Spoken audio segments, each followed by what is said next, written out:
ഇന്നത്തെ നമ്മുടെ യാത്ര ഇന്ത്യയിലെ രണ്ടാമത്തെ ഏറ്റവും വലിയ ഗുഹയായ ബേലം കേവ്സിലേക്കാണ്. ആലുവയിൽ നിന്നും ആന്ധ്രയിലേക്ക് ട്രെയിനിനാണ് ഞങ്ങൾ വന്നത്. ആലുവയിൽ നിന്ന് 3:30 പുറപ്പെടുന്ന പുനെ എക്സ്പ്രസ്സിൽ കയറി അടുത്ത ദിവസം ഏകദേശം രാവിലെ 8:15 ഞങ്ങൾ തതിപത്രി റെയിൽവേ സ്റ്റേഷനിൽ എത്തി. ഞങ്ങൾ 4 പേർ 180 രൂപയ്ക്ക് ഓട്ടോയിൽ റെയിൽവേ സ്റ്റേഷനിൽ നിന്നും ബസ് സ്റ്റാൻഡിലേക്ക് എത്തി. 9:10 ബേലം കേവ്സിന് പോകുന്ന ബസ്സിൽ കയറി. ഒരാൾക്ക് 40 രൂപയാണ് ബസ് ചാർജ്. ഏകദേശം 10:15 ഞങ്ങൾ ബേലം കേവ്സിൻ്റെ മുൻപിലെത്തി. ഈ വീഡിയോ മുഴുവനും കണ്ട് ഇഷ്ടപ്പെട്ടാൽ ചാനൽ സബ്സ്ക്രൈബ് ചെയ്യാൻ മറക്കരുത് കേട്ടോ. നീണ്ട യാത്രയ്ക്ക് ശേഷം ഒന്ന് ഫ്രഷപ്പ് ആകുവാനും ലഗേജൊക്കെ ഒന്ന് ഇറക്കി വെക്കാനും ക്ലോക്ക് റൂം ഒന്നും കിട്ടിയില്ല. അതുകൊണ്ട് തന്നെ അടുത്തുണ്ടായിരുന്ന ഹരിത റിസോർട്ടിൽ ഒരു ഡോർമെറ്ററി എടുത്തു. 1500 രൂപയാണ് ഞങ്ങളുടെ കയ്യിൽ നിന്നും അവർ വാങ്ങിയത്. മുതിർന്നവർക്ക് 70 രൂപയും 5 മുതൽ 10 വയസ്സ് വരെയുള്ള കുട്ടികൾക്ക് 50 രൂപയുമാണ് ബേലം കേവ്സിലേക്കുള്ള എൻട്രി ഫീസ്. ആന്ധ്രാപ്രദേശിലെ റായൽസീമ മേഖലയിലെ നന്ദ്യാല ജില്ലയിലാണ് ബേലം കേവ്സ് ഉള്ളത്. മുൻപിത് കുർണൂൽ ജില്ലയിലായിരുന്നു. വലുപ്പത്തിൻ്റെ കാര്യം പറയുകയാണെങ്കിൽ മുൻപ് സൂചിപ്പിച്ചതുപോലെ ഇന്ത്യയിലെ രണ്ടാമത്തെ ഏറ്റവും വലിയ ഗുഹയാണ് ബേലം കേവ്സ്. ബേലം കേവ്സിലേക്ക് നമ്മൾ എത്തുമ്പോൾ പ്രവേശന കവാടത്തിന് മുൻപേ നമ്മളെ വെൽക്കം ചെയ്യാൻ വെള്ള നിറത്തിലുള്ള ഒരു വലിയ ബുദ്ധപ്രതിമയുണ്ട്. ഈ ഗുഹയ്ക്കൊരു ചരിത്രമുണ്ട്. 10,000 വർഷങ്ങൾക്ക് മുൻപ് ചിത്രാവതി നദിയുടെ ഭൂഗർഭജല പ്രവാഹത്തിൽ നിന്നാണ് ഈ ഗുഹ ഉണ്ടായതെന്നാണ് ഗവേഷണങ്ങൾ പറയുന്നത്. ബ്രിട്ടീഷ് പുരാവസ്തു ഗവേഷകനായിരുന്ന റോബർട്ട് ബ്രൂസിൻ്റെ പര്യവേഷണ റിപ്പോർട്ടിലാണ് ബേലം കേവ്സിനെ പറ്റി ആദ്യമായി പരാമർശിച്ചിരിക്കുന്നത്. ഇവിടെയുള്ളവർ ഇതിനെ ബെലും ഗുഹാലു എന്നാണ് വിളിക്കുന്നത്. ബേലം എന്ന പേര് ബിലം എന്ന സംസ്കൃത വാക്കിൽ നിന്നാണ് ഉണ്ടായത്.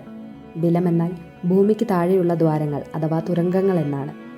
ആവശ്യത്തിനുള്ള പ്രകാശം ഗുഹയ്ക്കുള്ളിൽ ലഭ്യമാണ്. പലയിടത്തും ലൈറ്റുകൾ പിടിപ്പിച്ചിട്ടുണ്ട്. ഗുഹകളുടെ ആഴമേറിയ ഭാഗങ്ങളിൽ ഓക്സിജൻ വിതരണം ചെയ്യാനുള്ള ബ്ലോവറുകളും മറ്റ് ചിലയിടങ്ങളിൽ എക്സോസ്റ്റ് ഫാനുകളും കാണാം. ഏകദേശം 3.5 കിലോമീറ്ററോളം നീളമുണ്ട് ബേലം കേവ്സിന്. പക്ഷേ 1.5 കിലോമീറ്റർ വരെ മാത്രമേ സന്ദർശകർക്ക് സഞ്ചരിക്കാൻ അനുവാദമുള്ളൂ. ഗുഹയ്ക്കുള്ളിൽ ഒരു ചെറിയ നീർച്ചാലുണ്ട്. ഇതാണ് പാതാളഗംഗ. കേവ്സിൻ്റെ ഏറ്റവും ആഴം കൂടിയ ഭാഗമാണിത്. 1988 ബേലം കേവ്സ് സംരക്ഷിത പ്രദേശമായി ആന്ധ്രാപ്രദേശ് ഗവൺമെൻറ് പ്രഖ്യാപിച്ചു. അതിനു മുൻപ് ഇതിനകത്ത് നല്ല ഇരുട്ടും അതുപോലെ തന്നെ ഓക്സിജൻ്റെ ലഭ്യതക്കുറവും ഒക്കെ ഉള്ളതുകൊണ്ട് ആളുകൾ ആരും തന്നെ ഇങ്ങോട്ടേക്ക് വരില്ലായിരുന്നു പോലും. ഇതിനകത്ത് പ്രേതമുണ്ടെന്ന് വരെ നാട്ടുകാർ വിശ്വസിച്ചിരുന്നു. പക്ഷേ പിന്നീട് ഗുഹ പരിശോധിച്ചപ്പോൾ ഒരുപാട് വർഷങ്ങൾക്ക് മുൻപേ ബുദ്ധസന്യാസിമാരൊക്കെ ഇവിടെ താമസിച്ചിട്ടുണ്ടായിരുന്നു എന്നതിൻ്റെ തെളിവുകൾ ലഭിച്ചു. ഇത് റിലേറ്റഡായി ഗുഹയ്ക്കകത്ത് നിന്ന് കിട്ടിയ അവശിഷ്ടങ്ങൾ പിന്നീട് അനന്തപുരിയിലെ പുരാവസ്തു മ്യൂസിയത്തിലേക്ക് മാറ്റി. ഇനി ബേലം കേവ്സിലേക്ക് പോകുന്നതിന് മുൻപ് ചില കാര്യങ്ങൾ ശ്രദ്ധിക്കണം കേട്ടോ. ഗുഹയ്ക്കുള്ളിൽ ഭക്ഷണവും വെള്ളവും ഒന്നും കിട്ടില്ല. ഗുഹയുടെ അടുത്ത് കുറച്ച് കടകളൊക്കെ ഉണ്ടെങ്കിലും എപ്പോഴും അത് തുറക്കണമെന്ന് നിർബന്ധമില്ല.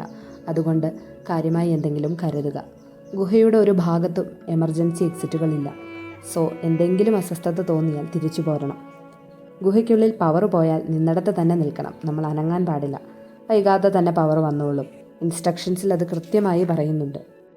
ആസ്മ പോലെയുള്ള അസുഖമുള്ളവർ മുൻകരുതലുമായിട്ട് വേണം കേവ്സ് കാണാൻ വരാൻ. ആന്ധ്ര പോകാൻ ഒരു അവസരം കിട്ടിയാൽ പ്രകൃതി തീർത്തിരിക്കുന്ന ഈ അത്ഭുതം കാണുവാൻ നിങ്ങളും ശ്രമിക്കണം. ഗുഹയൊക്കെ കണ്ട ഏകദേശം ഒരു 2 മണിയോടുകൂടി ഞങ്ങൾ ഇറങ്ങി. കയ്യിൽ കരുതിയിരുന്ന ഭക്ഷണമൊക്കെ കഴിച്ച് 4:15 റൂം വെക്കേറ്റ് ചെയ്തു. അടുത്ത യാത്ര ഗന്ദിക്കോട്ടയിലേക്കാണ്. അടുത്ത വീഡിയോയിൽ ഗന്ദിക്കോട്ടയുടെ വിശേഷങ്ങളുമായി വീണ്ടും കാണാം.